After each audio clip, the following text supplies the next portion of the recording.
थे मेरे महादेव। बस इतनी कृपा करना, सावन में अपने भक्तों को कभी निराश न करना, उनकी झोली खुशियों से भर देना।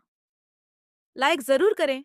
दोस्तों, सावन के सोमवार और यह व्रत काफी महत्वपूर्ण होता है। चाहे कुंवारी लड़कियां हों, सुहागने हो, पुरुष हो, लड़के हों, सभी अपना मनचाहा साथी पाने के लिए यह भोले बाबा से प्रार्थना करते हैं।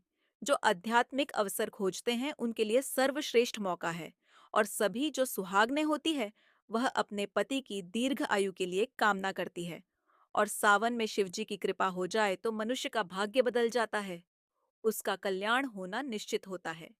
लेकिन ऐसा भी कहा जाता है कि इस समय में अगर कुछ बातों का ध्यान न रखा जाए तो शिव जी अपने भक्तों से नाराज हो सकते हैं।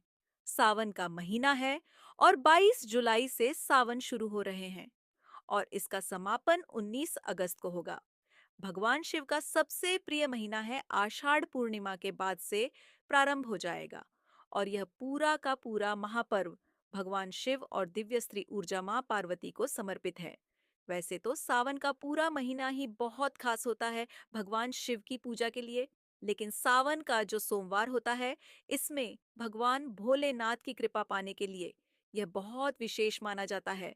इस माह में विशेष रूप से सावन का सोमवार व्रत हुआ, मंगला गौरी हुआ, नागपंचमी, गुरु पूर्णिमा, पुत्रदा एकादशी, पवित्रा एकादशी, हरियाली अमावस्या और सावन शिवरात्रि जैसे महत्वपूर्ण त्योहार आते हैं। इस साल सावन का महीना 29 दिनों का होगा और सावन सोमवार की शुरुआत 5 शुभ योग में हो रही है। यानी सावन का सोमवार है, उसी दिन से पहला जो सावन है वह सोमवार से ही शुरुआत हो रहा है और इतने सारे शुभ योग बन रहे हैं। प्रीति योग बन रहा है, आयुष्मान योग बन रहा है, नवम पंचम योग बन रहा है, शक्ष राज योग, सभी एक तरह से राज योग है जो आपके जीवन में बहुत सारी धन संपत्ति का आगमन करेगा। सर्वार्थ सिद्धि योग बन रहा है और 29 दिनों का सावन होने वाला है। और कुछ खास राशियां हैं जिनको अपार लाभ की प्राप्ति होगी, ये मैं अगली वीडियो में बताऊंगा। सावन माह के कृष्ण पक्ष की प्रतिपदा तिथि है 21 जुलाई, रविवार दोपहर 3:46 से शुरू हो रहा है और 22 जुलाई सोमवार दोपहर को 1:11 तक रहने वाला है। और इस बार सावन में जो 5 सोमवार पड़ेंगे, तो पहला सोमवार 22 जुलाई, दूसरा 29 जुलाई, तीसरा 5 अगस्त, चौथा सोमवार 12 अगस्त को और पांचवा आपको 19 अगस्त को पड़ेगा। अब यह ध्यान रखना है कि सावन के दौरान कुछ कार्य हैं जिन्हें आपको जरूर करना है, सभी को। और सावन में कुछ ऐसे काम हैं, चौमासा लग जाता है, भगवान विष्णु योग निद्रा में चले जाते हैं, सभी भक्त हैं, साधु संत हैं, इन सभी के लिए समय बहुत अमूल्य होता है। तो यह चौमासा जो है, एक वैदिक यज्ञ के बराबर होता है। चौमासे में भगवान शिव पूरी धरती का, पृथ्वी का भार ग्रहण करते हैं। इसलिए सावन मास की और यह चौमासा के जो प्रधान देवता होते हैं, यह भोलेनाथ ही होते हैं। तो सभी को ध्यान रखना है कि कुछ ऐसा काम न करें कि भोलेनाथ आपसे नाराज हो जाए। सबसे पहले तो प्रतिदिन आपको शिव जी को एक लोटा जल अर्पित करना चाहिए, हर सुबह, और नहीं रोज कर सकते तो कम से कम प्रत्येक सोमवार को अवश्य अभिषेक करें। इसी सावन मास में समुद्र मंथन भी किया गया था। समुद्र मंथन के बाद जो हलाहल विष निकला था, उसे भगवान शंकर ने कंठ में समाहित कर लिया था और सृष्टि की रक्षा की थी। और विषपान से महादेव का कंठ नीलवर्ण हो गया था, इसलिए इस समय भगवान का नाम नीलकंठ भी पड़ा था। विष के प्रभाव को कम करने के लिए सभी देवी देवताओं ने उन्हें जल अर्पित किया था, इसलिए इस माह में शिवलिंग पर जल चढ़ाने का खास महत्व होता है। और इसीलिए हर जगह आप देखते हैं कावड़ चढ़ती है, भोले बाबा को जल चढ़ाया जाता है। शिव पुराण में उल्लेख है कि भगवान शिव स्वयं ही जल हैं, इसलिए जल से उनके अभिषेक के रूप में आराधना करने से उत्तम फलों की प्राप्ति होती है। दोस्तों, सोमवार के दिन आपको क्या करना है? प्रत्येक सोमवार को एक काम करना है, लेकिन पहले सोमवार का बता दे रहा हूं। आपको एक विशेष चीज इस बार आपको अपने जल के लोटे में डाल लेनी है। क्या करना है? सोमवार के दिन सबसे पहले ब्रह्म मुहूर्त में उठकर भोलेनाथ का ध्यान करते हुए व्रत का संकल्प कीजिए। फिर स्नान करके साफ सुथरे वस्त्र धारण करें। भगवान सूर्य देव को एक लोटा जल अर्पित करें। इसके बाद आप चाहें तो किसी मंदिर जाकर के या घर में ही जल से भरा लोटा लेकर के शिव जी का अभिषेक कीजिए। कौन सी शिवलिंग का अभिषेक करना चाहिए? बहुत लोग प्रश्न करते हैं।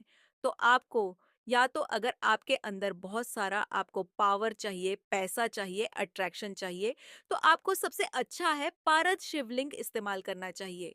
अगर आपको लक्ष्मी प्राप्ति की इच्छा है, आपके घर में कलह ज्यादा है, क्लेश से मुक्ति चाहिए, शांति चाहिए, डिप्रेशन में आपके घर के लोग रहते हैं, तो आपको घर पर स्फटिक का शिवलिंग स्थापित करना चाहिए।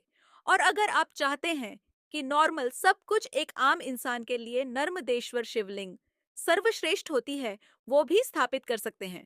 जो भी शिवलिंग स्थापित करेंगे, कोशिश करें अभिमंत्रित हो, उसमें एनर्जी हो, वो और आपके अंगूठे के बराबर होनी चाहिए। शिवलिंग का आपको इस दिन या फिर अगर आपके पास शिवलिंग नहीं है तो पार्थिव शिवलिंग कुछ लोग सिर्फ मिट्टी से बनाना बता देते हैं। इस तरह से नहीं बनाया जाता है। पार्थिव शिवलिंग बनाने की एक विशेष विधि होती है। आपको वैसे बनानी चाहिए या फिर बेस्ड होता है। अगर आपके पास कोई शिवलिंग नहीं है और तो आप जाकर घर के आसपास जो भी शिव मंदिर हो वहां पर आप जल अर्पित कर सकते हैं, रुद्र अभिषेक कर सकते हैं। लेकिन आपको लौटेगा जो जल है उसमें आपको इस बार एक विशेष काम करना है जो मुहूर्त है। 5 राज योग बन रहे हैं। इन सब के नाम लेकर के आपको 5 बेलपत्र लेने हैं, कटे-फटे बेलपत्र ना हो। इस बात का ध्यान रखें। सुंदर बेलपत्र और नहीं तो चांदी के बेलपत्र आप यूज कर सकते हैं। छोटे अभिमंत्रित किए हुए चांदी की बेलपत्र होने चाहिए और इसके बाद आप बेलपत्र के ऊपर आप चंदन छिड़क लीजिए। छोटे बेलपत्र हैं तो सिर्फ चंदन छिड़क लीजिए। बड़े बेलपत्र है तो आप उस पर ओम नम शिवाय लिख सकते हैं और श्री लिख सकते हैं, राम राम लिख सकते हैं। इस प्रकार से आपको चंदन से कुछ अच्छे अक्षर लिखना चाहिए। इसके बाद एक तांबे के लोटे में जल भरना चाहिए। थोड़ा सा गंगा जल है तो वो डाल लीजिए और उसमें कुछ साबुत साफ चावल, अक्षत, जो बिना टूटे हुए चावल है वह आपको डालनी चाहिए। अब थोड़े से पुष्प ले लीजिए और लौटे के ऊपर बेलपत्र और उस पर रख करके आपको मंदिर जाना चाहिए या घर में ही ओम नमः शिवाय का 27 बार जाप करें। इसके बाद भोले बाबा को आपको वह जल अर्पित कर देना है। भोले बाबा को पंचामृत भी बहुत पसंद होता है, इसलिए जल चढ़ाने के बाद आप चाहे तो शिवलिंग पर पंचामृत से भी अभिषेक कर सकते हैं। लेकिन जब भी पंचामृत से अभिषेक करें तो ऐसा नहीं है कि कच्चा दूध या पंचामृत से अभिषेक किया और छोड़कर आ गए। नहीं, उसके बाद शुद्ध जल से आपको अवश्य अभिषेक करना चाहिए। पूरे समय ओम नम शिवाय, ओम नम शिवाय, ओम नम शिवाय का जाप करते रहे। शुद्ध जल से अभिषेक करने के बाद हो सके तो एक छोटे से रुमाल या तौलिए से भोले बाबा को पहुंचे। चंदन से आप त्रिपुंड बना सकते हैं। जनेऊ अर्पित करें, पुष्पों से श्रृंगार करें, फल चढ़ाएं, बेलपत्र से श्रृंगार करें, बेलपत्र चढ़ाएं। भांग धतूरा आंकड़े के पुष्पों की माला चढ़ाई और रुद्र कक्ष आदि की माला आप अर्पित कर सकते हैं। थोड़ा सा शहद इस दिन आपको अवश्य अर्पित करना चाहिए। अगर आप चाहते हैं आपके रिलेशंस मधुर हो तो आपको थोड़ा सा शहद भी अर्पित करना चाहिए और धूप दीप करें।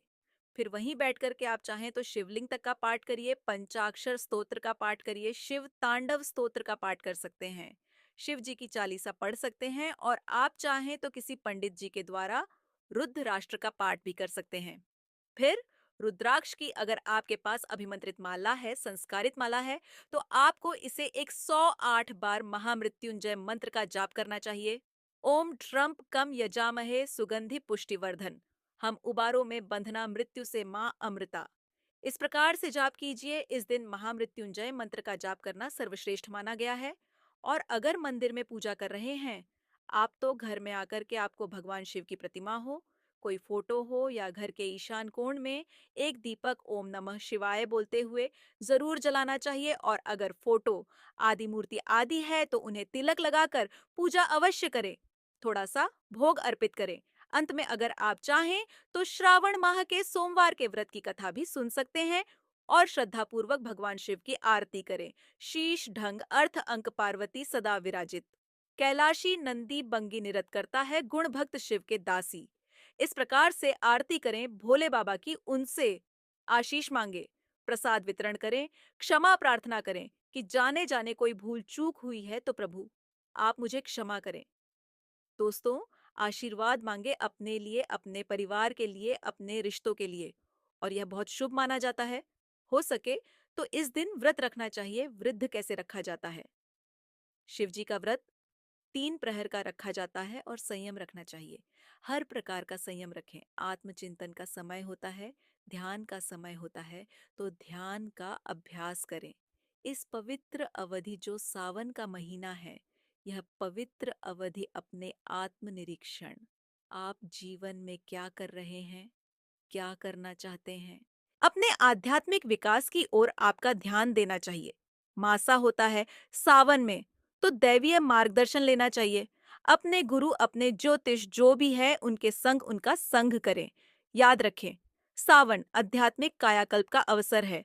परमात्मा से जुड़ने का समय है, तो भगवान शिव की कृपा आप पर बनी रहे। और सावन के पवित्र महीने में आध्यात्मिक शुभता और शुद्धता, इसको बनाए रखने के लिए कुछ चीजों से बचने की भी सलाह दी जाती है। एक तो सावन में जहां तहां निवास नहीं करना चाहिए। कीड़े मकोड़े बहुत ज्यादा निकलते हैं। घर में नकारात्मकता बढ़ा जाती है। तो इस मौसम में अपने घर को हर समय साफ सुथरा आपको रखना चाहिए। कूड़ा कचरा नहीं इकट्ठा करके रखना चाहिए। सुबह शाम आपको सुगंधित धूप करनी चाहिए। इससे एक तो घर का वातावरण पवित्र रहता है, और कम से कम ओम नम शिवाय का कम से कम 11 माला का या एक ही माला कीजिए, सच्चे दिल से। पर आपको जाप अवश्य करना चाहिए। सावन के पूरे महीने में आपको सात्विक भोजन करना चाहिए। भूल से भी मांस, मछली, अंडा, लहसुन, प्याज, मदिरा आदि किसी भी प्रकार के मांसाहार, नॉनवेज हुआ, ड्रिंक आदि हुई, नशे की चीजें हुई, इससे आपको परहेज रखना चाहिए। व्रत के दिन फलाहार करना चाहिए, यह श्रेष्ठ होता है। नहीं कर सकते तो कम से कम एक समय सात्विक भोजन करें। भोजन बनाया भी तो पूरी शुद्धता के साथ। आपको देशी घी में या सरसों के तेल में ही भोजन बनाना चाहिए। और जो लोग फलाहार करते हैं या वो लोग एक समय सात्विक भोजन भी कर सकते हैं। गलत भोजन तामसिक माना जाता है, और यह आध्यात्मिक विकास में बाधा बनता है। यह आपके दिमाग और शरीर के संतुलन को बिगाड़ देता है। आपके स्वास्थ्य और आपके आध्यात्मिक कल्याण, आज तक आपकी जितनी पदयात्रा हुई है, वह सभी के फल को नष्ट कर देता है। पाचन तंत्र सावन के महीने में धीमी गति से काम करता है। इसलिए इस मौसम में विशेष रूप से खान पान अगर नहीं भी सही रखा गया, तो आपकी सेहत खराब हो सकती है। इसलिए आपको ध्यान रखना चाहिए। नियमों का पूरी तरह से पालन करें। व्रत को अधूरा नहीं छोड़ना चाहिए। जैसे कुछ लोग 4 सोमवार व्रत का संकल्प लेते हैं, लेकिन 2 करके छोड़ देते हैं। अगर आपको लगता है मैं 4 सोमवार नहीं कर पाऊंगा, 2 ही कर पाऊंगा, तो मन में 2 का ही संकल्प लीजिए। बाद में आपकी इच्छा हो तो 4 सोमवार या 5 सोमवार का संकल्प ले सकते हैं। और व्रत या फिर आपको संकल्प लेने की आवश्यकता ही नहीं है। मन में कर लीजिए कि मुझसे जितने हो पाएंगे मैं उतना करूंगा। यह सोचकर कि आपको आचरण को पवित्र रखें, किसी का भी दिल दुखाया बिना आपको व्रत को धारण करना चाहिए। आप देखेंगे यही सावन का महीना आपको कितना फलदायी होगा। किसी भी प्रकार के नकारात्मक विचार है, क्रोध है, हानि है, आप मंदिर आदि में जाएंगे, किसी के ऊपर बुरी नजर रखना, किसी के प्रति झूठे आकर्षण से बचना, शादीशुदा महिलाओं से बातचीत करना, छेड़खानी करना, पराई स्त्रियों से, पर आए पुरुषों से संपर्क बनाना, ये सभी चीजें आपके आध्यात्मिक यात्रा में बाधाएं पैदा करती हैं। अपने विचारों को शुद्ध रखें। किसी प्रकार का अशुद्ध विचार भी मन में न लाएं। अशुद्ध व्यवहार न करें। अपनी यौन पवित्रता को भी बनाकर रखें। किसी भी तरह के मायाजाल में न फंसे। कायाकल्प का काल है, और जीवन साथी के साथ भी आपको मर्यादापूर्ण व्यवहार करना चाहिए। किसी भी तरह के झगड़े, खराब व्यवहार, यह संबंधों में दूरियां बनाते हैं। इसलिए जितना संभव हो रिलैक्स रहें, और दूसरों पर गुस्सा करने से आपको बचना चाहिए। आपको इस दौरान किसी भी प्रकार की पौरहे पंचायती में भी नहीं पड़ना चाहिए, क्योंकि दूसरों की नकारात्मक ऊर्जाएं आप अपने अंदर घर कर रहे हैं। झूठ का सहारा लेकर के किसी भी काम को न करें। भोले बाबा छोटी सी पूजा से प्रसन्न हो जाते हैं, लेकिन जो लोग झूठ का सहारा लेते हैं, जीवन में उनसे कभी भी भोले बाबा प्रोबंद नहीं होते हैं। नमो उन्हें शुभ फल देते हैं। अपने बड़े बुजुर्गों का सम्मान करें। किसी भी प्रकार से किसी का अनादर न करें, और कोई भी ऐसा कटुवचन किसी को ना बोले जिससे किसी का मन दुखी हो जाए, वह नाराज हो जाए। घर के सभी लोगों के साथ अच्छा व्यवहार करें। पुरुषों को चाहिए कि स्त्रियों का सम्मान करें। और स्त्रियों को भी चाहिए कि पुरुषों को अनाप शनाप ना बोलें। अपने घर से हर प्रकार की नकारात्मकता को दूर रखें। इस महीने में शादी ब्याह जैसे शुभ काम करने का लगा नहीं होता। बहुत सी शादीशुदा महिलाएं इस समय इसीलिए अपने मायके चली जाती हैं, ताकि इस अवधि में ब्रह्मचर्य का व्रत का पालन करना चाहिए। मकर राशि के पुत्र मार्कंडेय ने लंबी आयु के लिए सावन माह में ही घोर तपस्या कर ब्रह्मचर्य का पालन कर शिव जी की कृपा प्राप्त की थी, जिससे मिली मंत्र शक्तियों के सामने मृत्यु के देवता यमराज भी नतमस्तक हो गए थे। अतः इस माह में ज्यादा से ज्यादा तपस्या करें, ज्यादा से ज्यादा ब्रह्मचर्य का व्रत का पालन करें। अनावश्यक यात्राओं से भी आपको बचना चाहिए। इस दौरान की गई यात्राएं सफल नहीं होती हैं, उल्टा को मार्ग पर लेकर जाती है, दुर्भाग्य को पैदा करती है। इसलिए कोशिश करना चाहिए कि श्रावण के महीने में आप यात्रा कम से कम करें। और एक अवधि है जिसको आपको मर्यादापूर्ण तरीके से बिताना चाहिए। सावन में बाल भी नहीं काटने चाहिए, दाढ़ी मूछ नहीं काटने चाहिए, नाखून नहीं काटने चाहिए। वैसे तो देखा जाए तो यह एक धार्मिक मान्यता है जिसका पालन वर्षों से किया जा रहा है। और किसी भी मान्यता की जब शुरुआत हुई तो उस समय जो चलता था, उस समय के काल प्रसंग और स्थितियों को देखकर की जाती थी। तो साइंटिफिकली तो मुझे आज तक यह बात समझ नहीं आई। लेकिन कहा जाता है कि गुरु ग्रह थोड़े कमजोर हो जाते हैं, इसलिए नहीं करना चाहिए। बाकी पहले जमाने में मुझे लगता है कि पर्याप्त लाइट नहीं थी और प्रॉपर उपकरण भी नहीं थे। दाढ़ी मूंछ बाल काटने के तो इससे हो सकता है बाल कटवाने के समय चोट लग जाती होगी या घाव होने का खतरा होता होगा। तो यही वजह है कि हो सकता है श्रावण मास में बाल काटने दाढ़ी मूंछ काटने में मनाही की गई हो। तो दोस्तों, जितना आपसे श्रद्धा शक्ति से हो सकता है उतना कीजिए। बाकी और अपडेटेड रहे, कनेक्टेड रहें।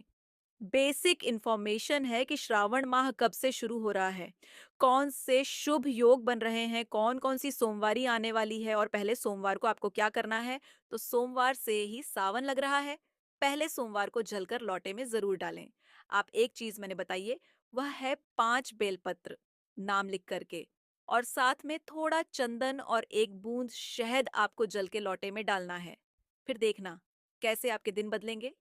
हर हर महादेव कमेंट में जरूर लिखें और लाइक करना ना भूलें।